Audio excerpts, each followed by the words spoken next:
You probably know Bill Gates as the founder of Microsoft, the hard-driving tech executive whose software fueled the personal computer revolution. You might also know him as the longtime richest man in the world who left Microsoft 5 years ago so he could work full-time giving his money away. We had the chance to witness Bill Gates 2.0, the man you don't know. He is driven as much as anyone we have ever met to make the world a better place. Gates told us why he thinks inventions are the key to success and just what he intends to accomplish with his time, intellect, and $67 billion fortune, starting with his plans to knock out some of the world's deadliest diseases. The story will continue in a moment.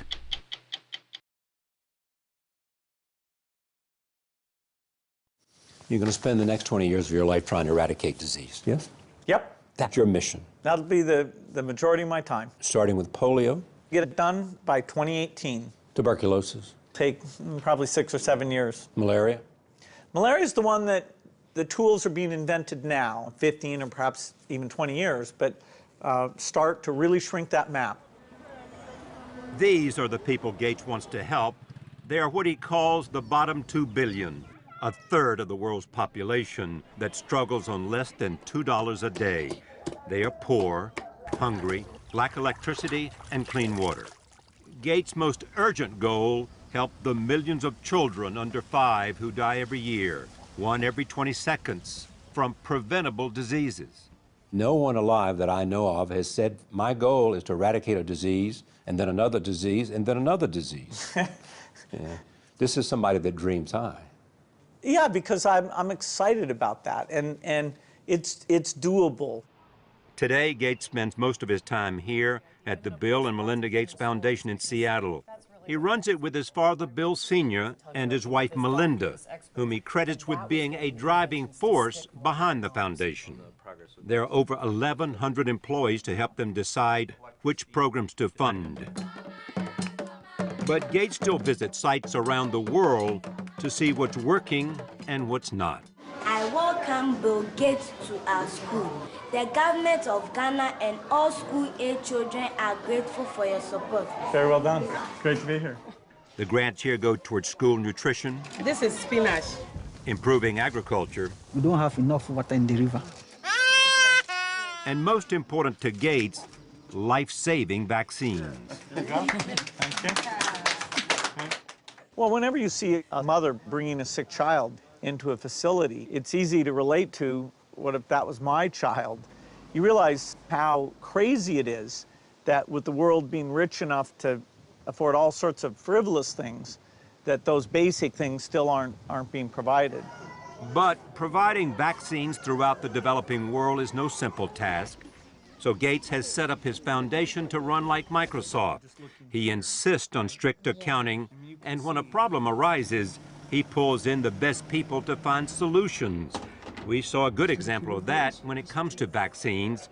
To be effective, they need to be kept cold.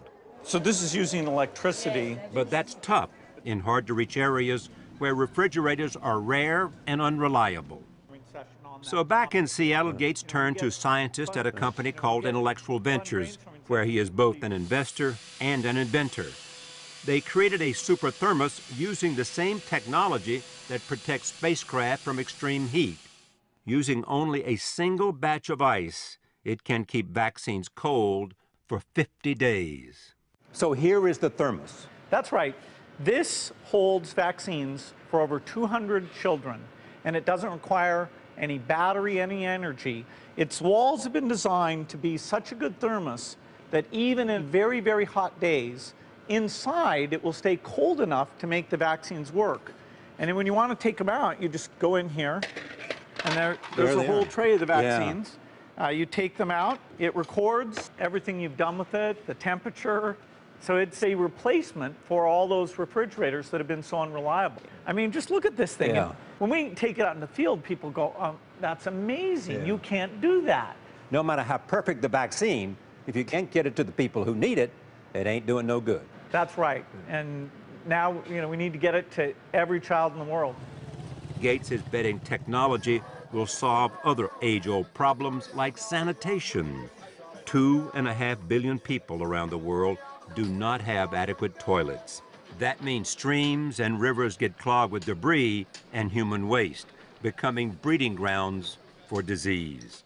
The toilet is one of those things that's like a vaccine, where it really would change the situation. So Gates launched a global competition, Design a Toilet that works without plumbing. We had over 20 entrants. We gave 4 top prizes. Some of them used burning, some of them used a laser approach. There were quite a few novel ideas of how you reinvent the toilet. And so this was one of the prototype designs of what a good-looking new toilet would look like. It actually processes everything down in here and then recycles water. Over the next 4 or 5 years, we think we can have a toilet that's every bit as good as the flush toilet. You can learn a lot about what motivates Bill Gates by visiting his private office. He showed us why he draws inspiration from the Italian genius Leonardo da Vinci. In 1994, Gates bought da Vinci's 500-year-old notebook. He had an understanding of science that was more advanced than anybody of the time. The notebook we have here is one where he's thinking about water, and he's looking at how it flows when it hits barriers and it goes around, comes back together. He's actually trying to understand turbulence. You know, how should you build a dam? How, does it erode away? It cost $30 million at auction, making it the most valuable manuscript in the world. For Gates, it is priceless. It's an inspiration that one person, off on their own, with no positive feedback, nobody ever told him, what was right or wrong, that he kept pushing himself, found knowledge in itself to be a beautiful thing. Gates scoffs at any comparison to the great Leonardo, but a look around his private office reveals a man equally obsessed with understanding his world. Can I look at these? Sure. This is the weather one, meteorology. Yeah. My very first course that I watched is this geology course. This is a whole series on the joy of science, mathematics, philosophy in the real world. Gates' collection of DVDs contains hundreds of hours of college lectures that this famous Harvard dropout has watched. The more you learn, the more you have a framework that the knowledge fits into. When he's on the road, Gates, who's a speed reader, lugs around what he calls his reading bag. When he finishes a book, he posts his thoughts on his website, Gates Notes. What I'll do is I'm reading these books. Oh, look at I'll that. take notes. Oh, these are your notes already. huh? Right. Look at this. No, I love to take notes on books. So I just haven't written it up yet. How long will it take to read all of this? Oh, a long time. Thank goodness for vacations. I read a lot. But Gates isn't just reading books for pleasure. He is determined to use his knowledge to back groundbreaking innovations. Take this high-tech zapper. It is a laser designed to shoot down malaria-infected mosquitoes in mid-flight. And Gates showed us one of his boldest and, he says, most important ventures, a new kind of nuclear reactor. It would burn depleted uranium, making it cleaner, safer, and cheaper than today's reactors. And your fuel lasts for 60 years. So during that entire time, you don't need to open it up, refuel it. You don't need to buy more fuel. So there's a certain simplicity that comes with this design. And when could it come on stream? Best case would be to have a prototype around 2022. Bill Gates calls himself an impatient optimist, a description his wife Melinda says was accurate even when they met over 20 years ago. Melinda, what did you like about him? Just his curiosity and his optimism about life and this belief that, that you can change things. I mean, he believed that clearly in Microsoft. He was changing the world with software, and he knew it. Is the curiosity a shared curiosity, or are there different curiosities? Well, we both have curiosity for lots of things. Bill, at this stage in our life, also gets more time to read than I do, quite honestly, with 3 kids in the house. Yeah. But the great thing is Bill will go read an entire book about fertilizer. And I can tell you, even without 3 kids in the house, I'm not going to read a book about fertilizer. Yeah. But he loves to teach. And so as long as I have time, we'll spend time talking about that. What is it about a book about fertilizer? I mean, seriously. Fertilizer is very interesting. We couldn't feed a few billion people would have to die if we hadn't come up with fertilizer. How do you find a balance in all this? Father, chairman of a major company, a foundation, and then all these other ventures. How does the balance come to you? I don't mow the lawn. You found somebody to do that? Absolutely. He's come a long way from that teenage prodigy obsessed with writing computer code. Over nearly 4 decades, we've watched Bill Gates help lead the digital revolution with what he now admits was a fanatic and relentless determination. You guys never understood. You never understood the first thing about this. I'm not using this thing. In the early years, there was a demanding guy, there was a driven guy, there was an obsessed guy, there was, some say, an arrogant guy. Have you changed? I've certainly learned. When I make a mistake, you know, and my thinking is sloppy, I like to be very hard on myself. Like, that is so stupid. How could you not see how those pieces fit together? And that way that you're, you know, very disciplined yourself and careful about your thinking, you don't want it to extend out to when other people may not get something quite as quickly. It's like, oh, you know, how come you don't get this thing? Is he mellowed at all? I hope any of us in life mature, right? We all mature.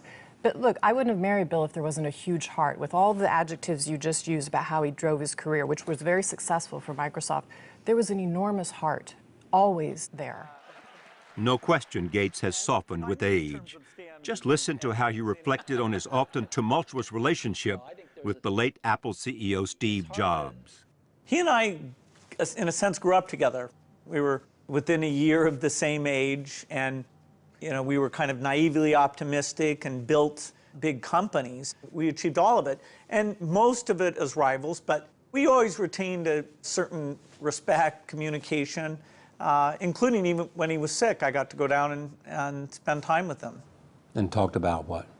Oh, about what we'd learned, about families, anything. Today, Gates says he gets advice on patience and generosity from his friend Warren Buffett, who 7 years ago entrusted the majority of his fortune to the Gates Foundation, and from his father, Bill Sr., a lawyer who prodded his son into giving his money away. You've said before this is your hero. Why? Well, my dad has integrity.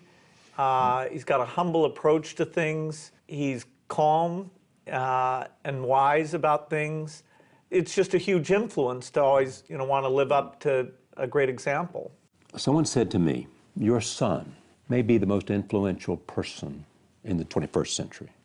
I can only say yes. He's determined, as he already has proven, that he can dramatically reduce the number of kids under 5 who die. Right. You can't do any better than that, can you? That's right. That's right. There's no way to be unimpressed about that. You couldn't be more proud. I couldn't be more proud. That is exactly true. Go to 60minutesovertime.com to hear more about the great rivalry and friendship between Bill Gates and Steve Jobs, sponsored by Pfizer.